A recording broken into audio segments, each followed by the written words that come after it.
இப்போ இந்த இந்த கேள்வியில் பாருங்கள், ரிஷப லக்னம் அனுச நட்சத்திரங்கிறாரு. 1/8 1990 பிறந்தவர். காலையில் 1/6 பிறந்திருக்காரு. இப்பொழுது சுக்கிர தசை, சுக்கிர புத்தி நடக்குது. எனக்கு திருமணம் இந்த தசையில் நடக்குமா அப்படின்னு அவர் கேட்குறாரு. சரியா? இப்போ பார்த்தீங்கன்னா இவரோட ஜாதகத்தை இங்கே பாருங்கள். இதுதான் அவரோட ஜாதகம். லக்னம் வந்து ரிஷப லக்னம். 7ஆம் அதிபதி வந்து 7ஆம் வீடு வந்து விருச்சிகத்தில் இருக்குது.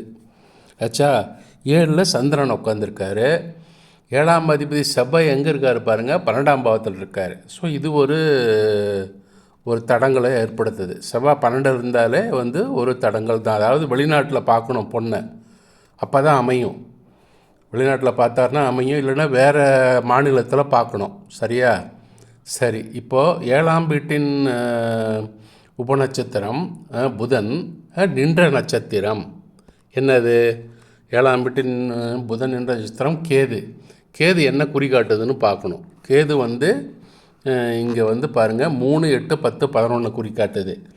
அதனால் 11 இருக்கிறதுனால இவருக்கு வந்து திருமணம் நடக்கும்ன்றது கன்ஃபார்ம் ஆகிடுது. ஆனால் 8 இருக்கிறதுனால தாமதம் ஆகும் அப்படின்னு இருக்குது. சரியா? இப்போ திருமணம் இவருக்கு எப்போது நடக்கும் அப்படின்றத பார்க்குறதுக்கு நாம் வந்து இந்த பிறந்த காலத்தில், பிறந்த ஜாதகத்தில் 2, 7, 11 குறிக்கும் கிரகங்களை எழுதிக்கணும். அப்புறம் இவர் கேள்வி கேட்ட நேரத்தில் 16/2/2025 ஆளு கிரகங்கள் என்ன அப்படின்றத கண்டுபிடிக்கணும். இதில் வந்து அன்றைக்கி சனிக்கிழமை கேள்வி கேட்டிருக்காரு. லக்னம் வந்து சந்திரனோட வீட்டில் புதனோட நட்சத்திரத்தில் இருக்குது. அப்புறம் லக்னத்தை சந்திரன் பார்க்குறாரு.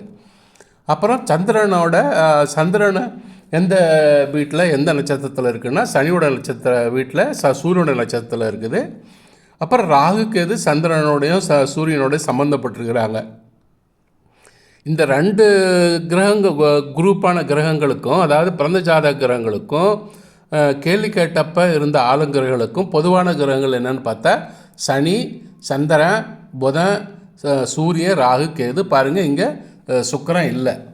அதனால் சுக்கிர தசையில் அவருக்கு திருமணம் நடக்கும் அப்படின்றது உறுதியாக, அது சுக்கிரன் வந்து பொதுவான கிரகங்கள் இல்லாதனால அது உறுதியாக சொல்ல முடியாது. ஆச்சா, இப்போ இவர் கேள்வி கேட்டப்போ எடுத்த இது. ஸோ இவர் வந்து என்ன செய்யணும், இவர் வந்து போய் இந்த கோயிலுக்கு போயிட்டு வரணும். அந்த திருமணஞ்சேரி கோயிலுக்கு போயிட்டு பரிகாரம் பண்ணிட்டு வந்து அப்புறமேட்டு இவர் வந்து திரும்பவும் இந்த கேள்வியை கேட்டார்னா அப்போ போட்டு பார்க்கலாம், நம்ம கட்டாயம் என்னன்றது தெரியும். ஆனால் சுக்கிர தசையில், சுக்கிர புத்தியில் அது நடக்காதுன்றது தெரிஞ்சிடுச்சு. அவ்வளோதான். நன்றி.